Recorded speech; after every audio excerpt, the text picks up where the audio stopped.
Nós vivemos num tempo que a pausa até parece ser uma perda de tempo. Vou repetir. A gente vive num tempo que a pausa seria até uma perda de tempo. Talvez a pessoa que quer desacelerar e parar, hoje eu estava pensando sobre isso, que a gente vive nesse tempo que talvez a pausa seja a perda de tempo.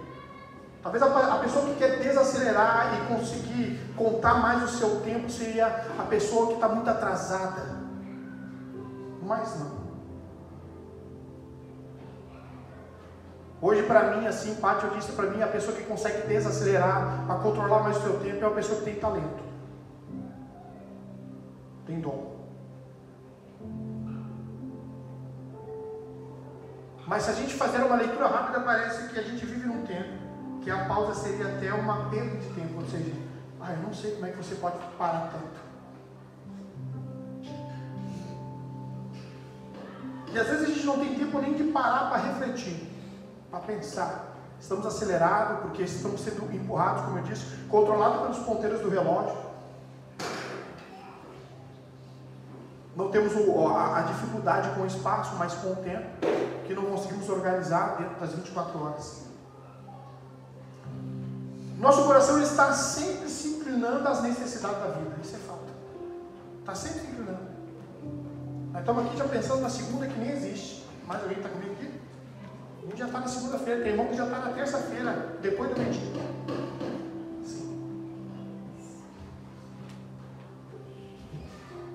Aquela, eu tenho falado, né, a ansiedade, que é o amanhã que não existe no hoje. Ou seja, o hoje não é mais produtivo porque o amanhã já me sequestrou. Nossa. Um tempo atrás eu falei sobre isso. Então, ou se a gente encontrar uma pessoa que está muito parada, qual é a palavra que a gente costuma usar? Igual lesada, igual atrasada. Mas talvez seja a pessoa que está observando o que nós não estamos observando.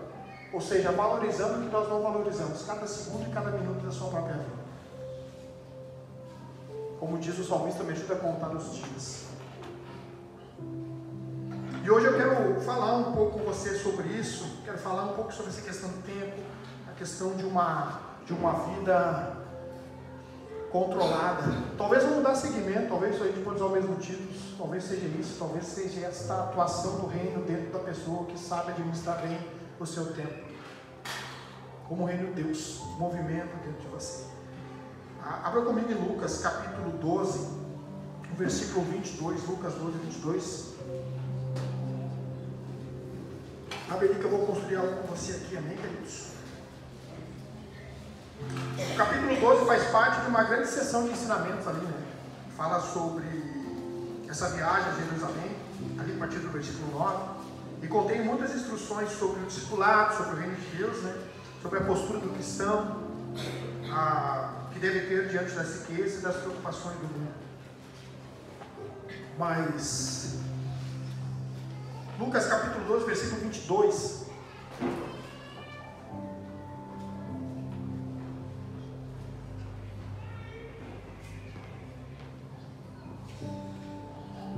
Lucas capítulo 12, versículo 22. Como eu disse antes ali, queridos, eu acredito que boa parte das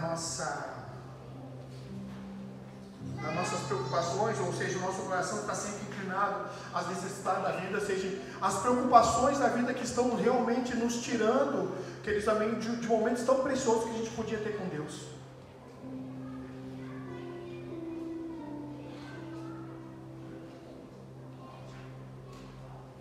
Por isso que eu estou tentando achar uns lugares de refúgio dentro do nosso próprio tempo, para a gente saber que temos tempo, que a gente não tem organização no tempo.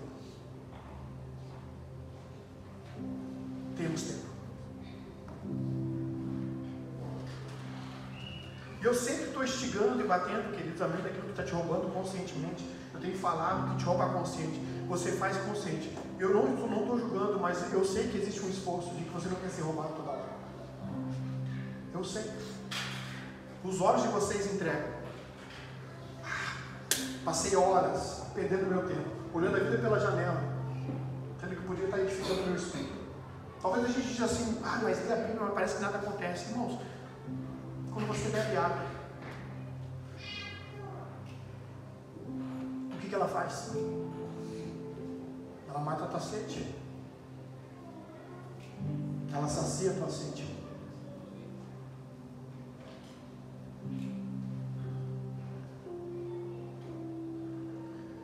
É muito complexo assim, nesse fator, mas outra hora a gente fala. Vamos lá. Lucas capítulo 12, né? Versículo 22, diz assim: dirigindo-se aos seus discípulos, Jesus acrescenta: portanto eu lhe digo, não se preocupe com a sua própria vida quanto ao comer, e nem com o seu próprio corpo quanto ao que vestir. A vida é mais importante do que a comida, e o corpo mais do que as roupas. Observe os corvos, né? Não semeiam nem colhem, não têm armazéns nem celeiros, contudo Deus os alimenta, e vocês têm muito mais valor do que as aves. Quem de vocês, por mais que se preocupe, pode acrescentar uma hora que seja da sua vida? Visto que vocês não podem sequer fazer uma coisa tão pequena, ou seja, acrescentar a hora, por favor, antecipa as 10 horas, não tem como. Visto que vocês não têm sequer o poder de fazer isso, de uma pequena coisa, por que você pode se preocupar com o restante? Agora o versículo 27, assim: observe como crescem os lírios. Eles não trabalham nem tecem, contudo eu lhe digo que nem Salomão, em todo o seu esplendor, vestiu-se como um deles. Se Deus veste assim as ervas do campo, que hoje existe, amanhã lançada no fogo, quanto mais vestirá vocês, homens de pequena fé. Não busque ansiosamente o que comer ou beber, não se preocupe com isso, pois o mundo pagão é o que corre atrás dessas coisas, e o nosso culto não é pagão. Mas o Pai de vocês, o Pai sabe que vocês precisam delas. Busque então o reino de Deus, e as demais coisas lhe serão acrescentadas. Não tenha medo do pequeno rebanho, pois foi do agrado do Pai dar-lhe o reino. Vendam o que tem de esmolas, façam para vocês bolsas que não se gastem com o tempo, um tesouro nos céus que não se acaba, onde o ladrão algum não chega perto e nenhuma traça destrói, pois aonde estiver o seu coração, ali estará o seu tesouro, queridos. Amém? A vida espiritual ela começa a decair quando a gente começa a deixar de sentir a grandeza daquilo que é eterno no nosso tempo. Ou seja, eu larguei de ser uma pessoa que busca a eternidade. Eu larguei de ser uma pessoa que busca em ser exatamente, eu tenho batido nessa tecla, ontem é umas perguntas que eu estou fazendo para as pessoas: você está sendo exatamente o que Deus pediu para você ser? Não, seja sincero. Você está sendo exatamente aquilo que Deus pediu para você ser? O interessante, queridos, também desse texto aqui, o interessante dessa narrativa aqui, está falando sobre observar, está falando de não acelerar. Eu acho interessante, ele observa os corpos, ele fala, observe como os crescem os livros, ele está dizendo assim, desacelera para observar, que talvez nós estamos tão preocupados com coisas que realmente não devíamos estar. Eu não estou dizendo que você não tem que realmente lutar para conseguir as coisas, mas o fato é que lutamos 80%, 20% damos para Deus, ou seja, o resto para Deus. Que talvez seja um peso de consciência de um culto que deveria ser prestado no meio das nossas tarefas.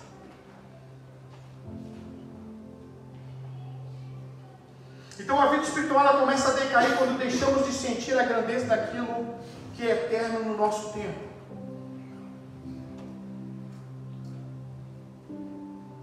Porque o nosso coração, como eu disse, está sempre inclinado às necessidades da vida. O contexto imediato de Lucas aqui, capítulo 12, né? E logo ali em cima, acompanha comigo, queridos.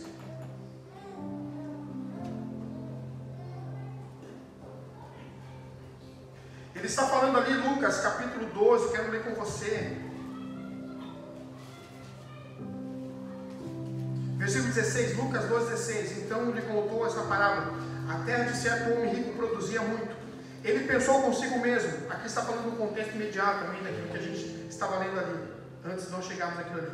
Então ele lhe contou, Lucas capítulo 12, versículo 16. Então ele contou esta parábola. A terra de certo homem rico produziu muito.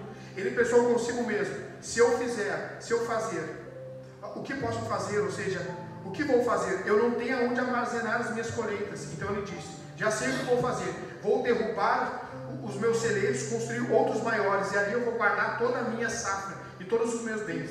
E direi a mim mesmo: você tem grande quantidade de bens armazenados para muitos anos. Descanse, coma, beba com alegria. Agora lá no versículo 20: contudo, Deus lhe disse, insensato, ou seja, sem sensibilidade: esta noite a sua vida lhe será exigida. Então, quem ficará com o que você preparou? E agora ele termina dizendo: assim acontece com quem guarda-se riquezas, mas não é rico para com Deus. Eu sei que eu estou falando com pessoas aqui maduras e inteligentes. Eu quero só te dizer uma coisa para você. Você sabe para qual lado você inclina mais. Você sabe. Você sabe o quanto de tempo você precisa dar para aquilo que realmente você precisa construir. Amém? Você sabe. Você sabe disso.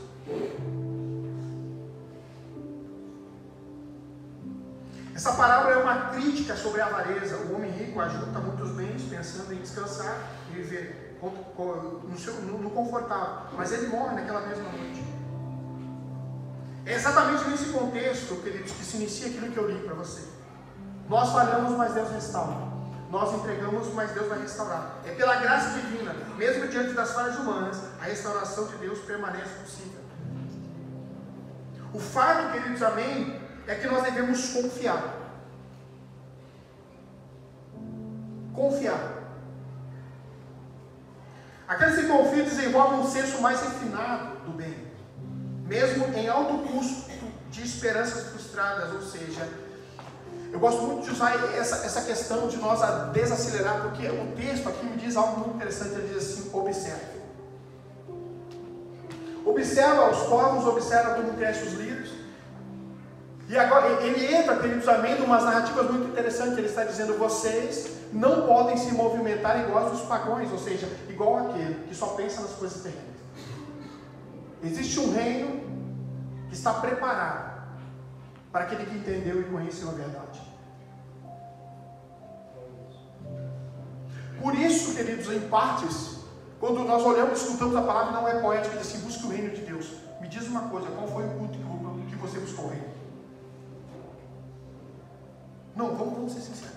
Qual foi a última vez que você entrou aqui assim em busca do reino? Porque a gente sabe que está escrito, mas será que está sendo praticado? Ou seja, será que está sendo executado? Qual foi o último culto de domingo, de quarta-feira, que você veio aqui em busca do reino?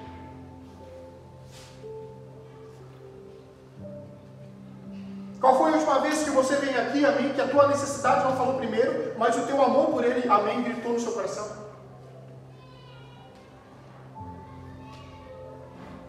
Qual foi a última vez? E às vezes os nossos cultos estão 90%, amém, sendo impedidos, ao invés de serem em adoração. E a gente não vem aqui com aquela capacidade, curiosidade, ou seja, com um pensamento de contemplar o quão grande era em nossa vida. Nós viemos aqui empurrando as nossas necessidades para Deus, como se Ele fosse alguém só para socorrer, mas não para se desfrutar. Eu vou trazer assim para você entender mais, para não ficar complexo. É como se você fosse um restaurante, amém, comer e o garçom te serve. Você não sabe nem o nome do cara, mas o cara te serve. O máximo que você diz é muito obrigado, porque você é educado.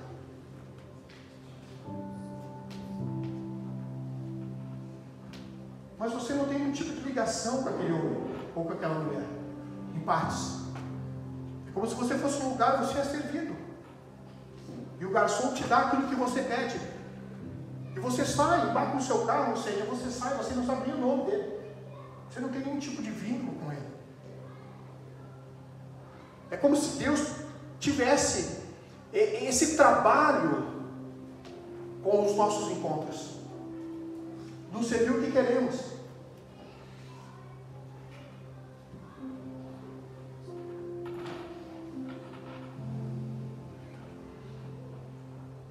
Algo que Deus queimado no meu coração, essa palavra fala sobre, não tenha medo do pequeno rebanho, ele está dizendo de um cuidado que ele tem por nós.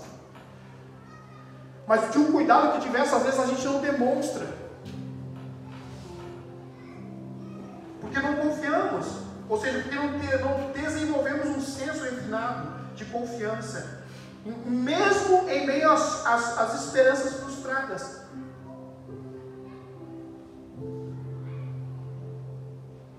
Aquele cuja alma está consciente de Deus, ele mergulha a sua vida nos poços eternos do amor. Aquele cuja alma está carregada da consciência de Deus, ele ganha o seu sustento interior por um desejo apaixonado por Ele. Ou seja, ele ama Deus. Ele olha para o Senhor, ele deseja Deus. Então, quando eu pego esse texto aqui e começo a ver sobre a vida, sobre as preocupações que vão nos sufocando na nossa vida diária, e eu olho que ele começa a dizer assim: observa isso, observa aquilo. Ele diz: acaso você pode acrescentar, ele está dizendo assim: cara, por que você não desacelera e não para para pensar que você precisa dar um pouco mais de qualidade ao teu tempo, já que você me conhece e sabe que eu sou teu Deus. As nossas inseguranças estão expelindo nos nossos cultos, e os nossos encontros não estão sendo profundos, porque estamos sendo sequestrados pelas preocupações da vida. Esquecemos de desfrutar o momento que estamos aqui com Ele. Ou seja, a hora mais importante, o momento mais importante é agora, irmão. Esse é o dia mais importante da tua vida. Então, aquele cuja alma está carregada na consciência de Deus ganha o seu sustento interior por um desejo apaixonado de verter a sua vida nos poços eternos do amor. Não vivemos por nós mesmos. Isso é fato. Não vivemos por nós mesmos. Eu acho interessante porque ele está dizendo aqui: acaso Deus não fará diferente se Deus, versículo 8, se Deus veste assim a erva do campo, que hoje existe e amanhã lançada no fogo, quanto mais vestirá vocês, homens de pequena fé. Ele está dizendo assim: que tipo de Deus eu sou para você? O Deus que funciona na urgência, ou um Deus que você quer se relacionar?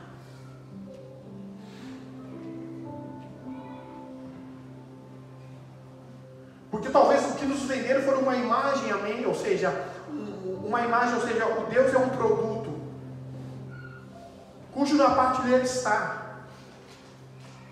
Eu faço uso dele e descarto, porque tenho mais o que fazer.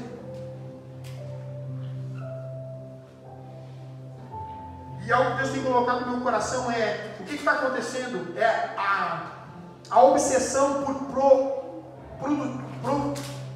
produtividade nos afasta do tempo sagrado e nos esvazia. Produtividade, a obsessão por produtividade nos afasta do tempo sagrado e nos esvazia. O tempo não é um vazio a ser preenchido com tarefas, mas um espaço sagrado em si, um tempo invisível onde nós podemos nos encontrar com Ele. O que é mais de precioso para você? O que você precisa ou o que Ele é? Vou repetir para os crentes de domingo. O que é mais precioso para você? O que você precisa ou o que Ele é?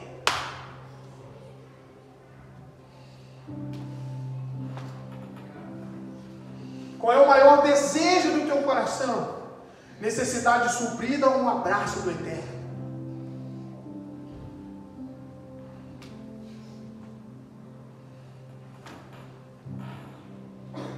A gente chora, e eu digo assim, respeitando, eu respeito as lágrimas, irmão, mas a gente chora com intensidade pela dor e pela resposta que não temos, mas não pela ausência de presença.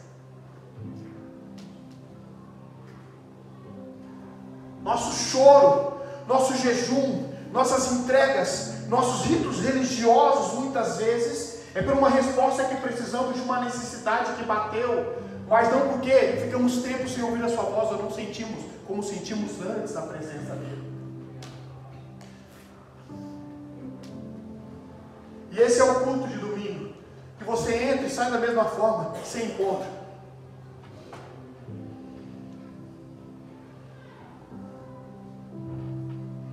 O mais importante da vida não está nos objetos produzidos, mas nos momentos significativos, Ou seja, vividos com a consciência de reverência. O que é mais precioso para você?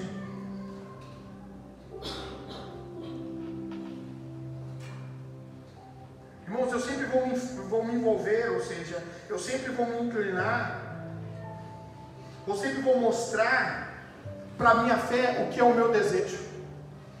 A fé vai abrindo o nosso coração para a entrada daquilo que é santo. Fé não é um produto para conseguir o que quer. Fé é a base, amém, que te sustenta de um relacionamento que jamais pode ser quebrado com Ele.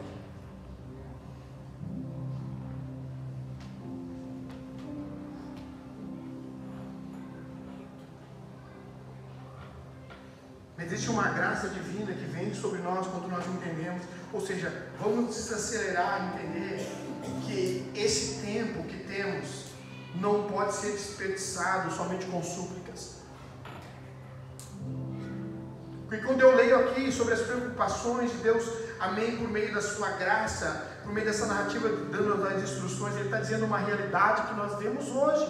Ele dizendo, portanto, eu digo, não se preocupe. Não estou dizendo que você tem que se largar nas cordas, como diz o ditado, não é isso, irmão. Eu estou dizendo que você precisa se organizar e entender que tem tempos, tem momentos, tem horas da tua vida que você não pode colocar para Deus o que Ele já sabe.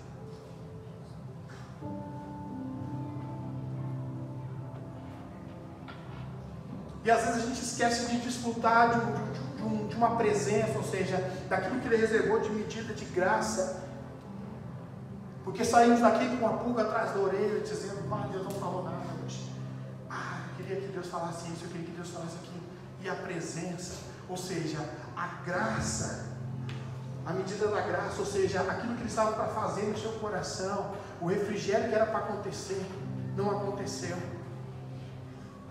Saímos daqui cheios de questionamentos, esquecemos de desfrutar de um tempo com Deus de qualidade. Então eu acho interessante porque assim, o Pai sabe que vocês precisam. Eu não estou ausentando, queridos, a tua oração de pedir, mas o quanto das nossas orações se tornam mais pedido do que contemplação. Por favor, seja sincero.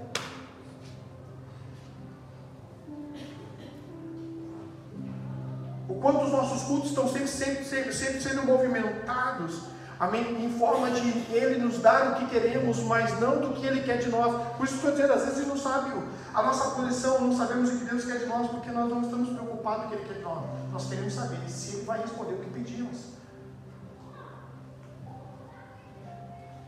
Então a gente chega aqui com mais pergunta do que sendo uma resposta.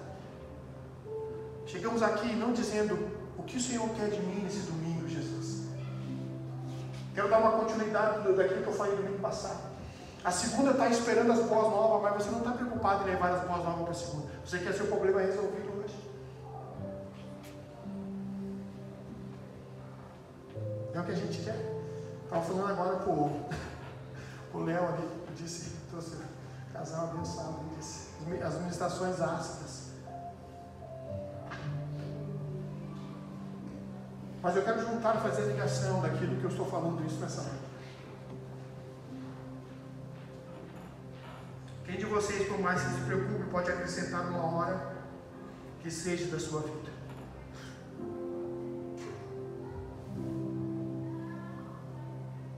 Isso que vocês não podem sequer fazer uma coisa tão pequena, porque se preocupar com o restante.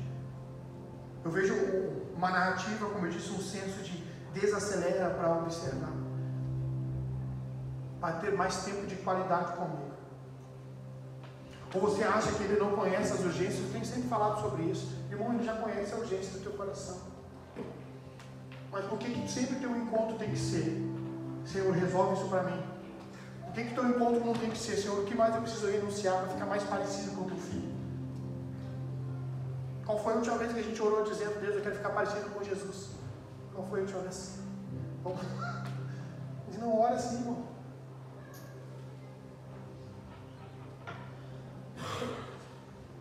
E talvez seja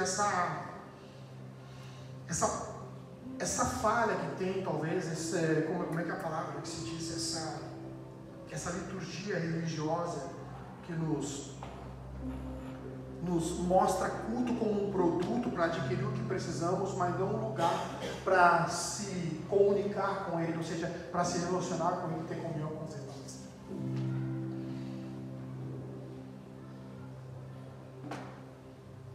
Porque quando a gente entra para cá, o nosso coração, ele pontualiza o que quer, amém, queridos?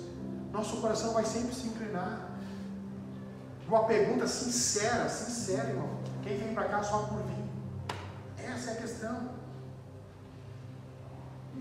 Quantos cultos nós viemos e sentamos, tomamos a cadeira porque é só culto, irmão? Esquecemos que era a ponte do encontro. E a gente sai daqui às vezes lamentando e dizendo: hoje não estava legal. Estava legal por quê, irmão? O que você fez para estar legal? Ou seja, qual foi o teu esforço para aproveitar o culto, para chegar no teu encontro?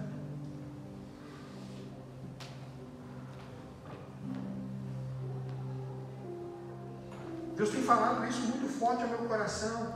Vocês precisam confiar em mim. Eu vou criar esse senso refinado, e você vai entender que, dependente das esperanças frustradas, eu vou estar com você.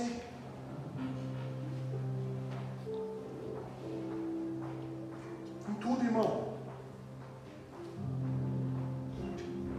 Eu não desconsidero. Irmão, eu estou falando uma coisa séria aqui para vocês. É todo domingo que você precisa que um problema seja resolvido. Tem algum domingo que você chega aqui e diz: não quero o problema resolvido, eu quero você, Deus. Talvez vai ser nesse ponto que, quando todo mundo chegar aqui dizendo: venha no teu reino,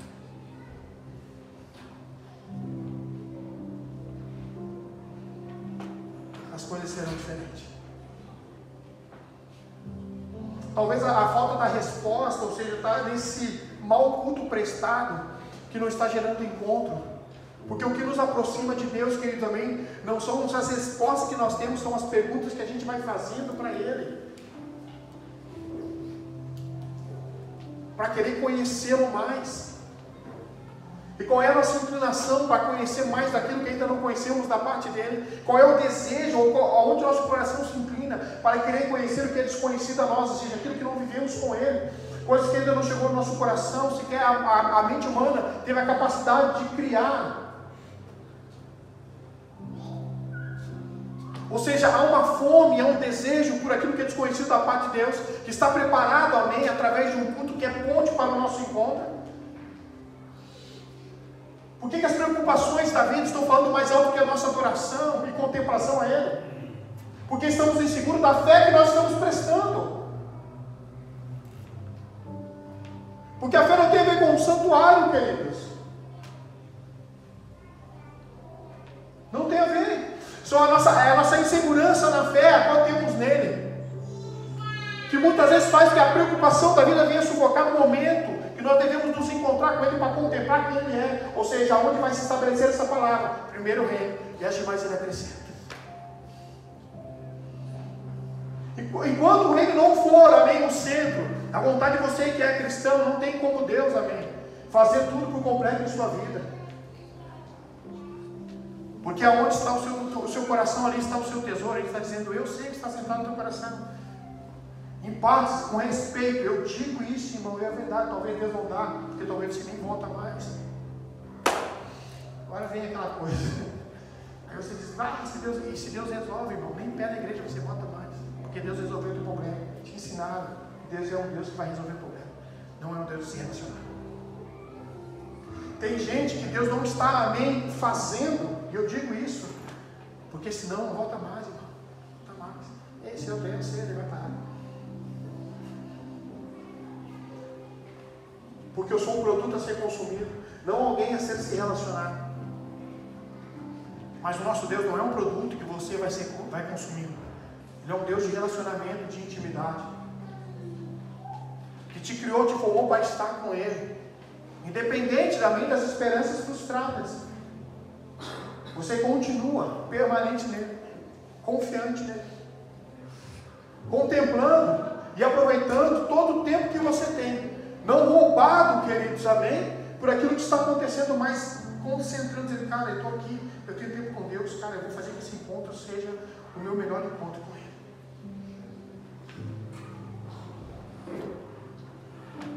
Às vezes a gente escuta uma coisa muito interessante.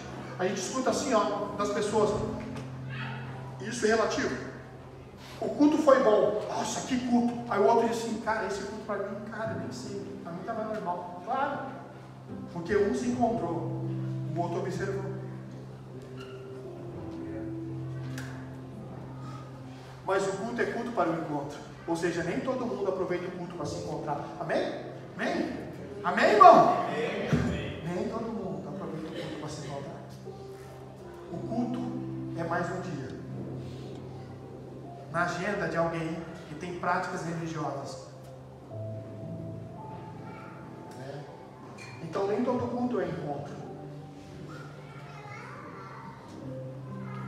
Deus tem falado isso no meu coração, de nós confiarmos nele. Independente disso, Ele vai nos dar esses centros. Ou seja, não é um descanso momentâneo, não é a mente se largar nas cordas, é saber que Deus espere que a tua fé te sustente, queridos, amém, no vazio de uma resposta. Ou seja, observa, Deus falou para mim, observa lá, tá vendo? Olha só, se eu cuido disso, ainda mais vocês, cara, vocês são diferenciados. Assim como eu cuido da erva, assim como eu cuido do lírio, cara, olha o que você está vendo. Observa. Há um tempo atrás eu falei isso, queridos, Deus usa isso, amém? Dizendo assim, desacelera. O interessante daquele texto também confrontador, porque aquele homem estava focado em uma coisa só. E às vezes nós estamos focados e não é errado. Focar em ter meta não é, mas por favor, não faça isso tomar todo o seu tempo, a qual você tem mais de precioso. Então não sou esse tempo vazio, eu não tenho o que fazer, irmão. Com respeito, quando o irmão diz para mim assim, o crente diz para mim, o irmão diz assim para mim, não sei, eu não tenho o que fazer. Irmão, pelo amor de Deus. Bota a mão assim na cabeça de cara. O cara que diz para mim, assim, o cristão que diz assim para mim, eu não tenho o que fazer, irmão, pelo amor de Deus. O cristão é aquele cara que tem mais o que fazer. Aquele tapetinho, não é igual aquele tapetinho no quarto, aquela cadeira da cozinha que foi para aquele quarto, está lá, irmão. O altimeto passa lá, opa, sobrou um tempinho, chapatinho, Senhor Jesus, te amo. Vou ler um salmo de joelho.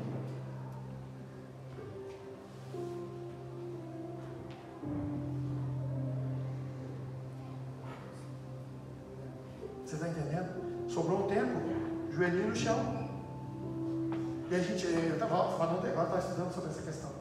Não é religiopatia, o religiopata, né? Que é um fascínio. Não tem a ver com o religiopata. O religiopatia, diferente do religiopata. Ele é a extremidade da religiosidade da vida da pessoa. Não.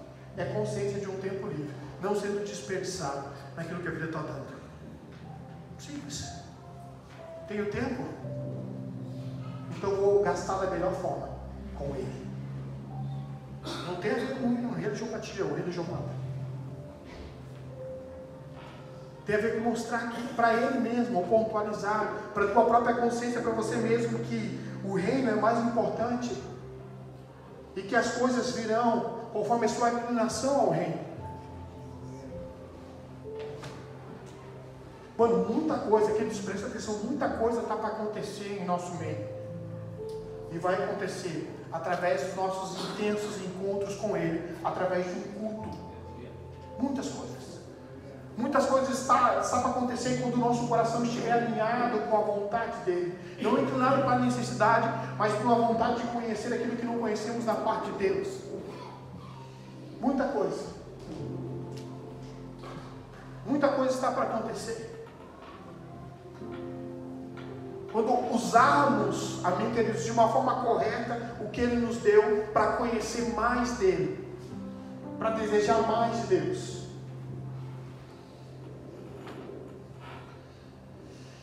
Isso é uma coisa que eu tenho pensado, irmão.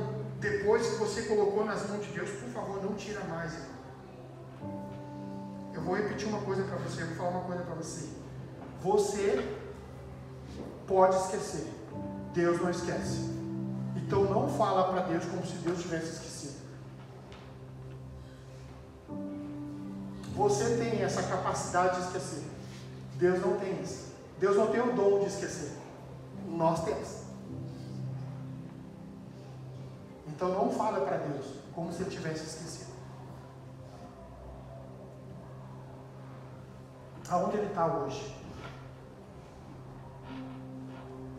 Será que ele está a caminho do nosso coração para governar e nos ensinar a administrar aquilo que mais temos de precioso, que é o nosso tempo? Será que a gente entende que o tempo não é uma prioridade de tarefas sendo cumpridas, ou seja, não é para usar para cumprir tarefas, mas um centro de desfrutar daquilo que Ele nos deu, a Sua palavra, a Sua presença? Qual foi a última vez que você desfrutou da presença dEle? Qual foi a última vez que você aproveitou do culto para gerar encontro com Ele?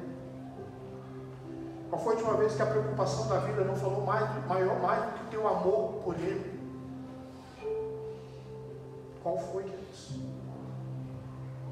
Será que um dia vamos chegar aqui num lugar chamado igreja, dizendo: Deus, venha ao teu reino e faça a sua vontade? Porque nós não podemos pedir para Deus: Deus, faça a tua vontade, empurrando nossos questionamentos. Não podemos fazer isso. Nós temos que aproveitar esse tempo, onde vamos administrar muito bem as preocupações da vida que tentam nos empurrar por esta porta e dizer: preocupação, você ainda continua lá e Deus sabe do que eu tenho que resolver. Mas nesse momento, eu preciso me encontrar com Ele, para nutrir a minha alma. Eu coloquei aqui algo da oração, muito interessante, é verdade, queridos. Uma coisa da oração que veio muito forte. O que tem te empurrado ao lugar de oração? Eu falei um tempo atrás disso. O que tem te empurrado ao lugar de oração? Necessidade, amor e urgência. Muitas vezes a necessidade nos empurra para o lugar de oração. Muitas vezes a urgência nos empurra para o lugar de oração, mas não o amor. Qual foi a última vez que você orou porque você ama? Não porque a urgência bateu na tua porta. Qual foi a última vez que você passou tempo com Ele porque você ama Ele? Não porque Ele precisa resolver alguma coisa. Então oramos porque precisamos que os problemas sejam resolvidos, ou oramos porque amamos, independente dos problemas que não foram resolvidos. Esse é o lugar, queridos, que nós devemos pautar agora. Que tipo de homem e mulher somos? Que tipo de movimento temos em nossa oração? Ou seja, eu oro só porque eu preciso, porque se os problemas tivessem resolvido, nem orar eu orava.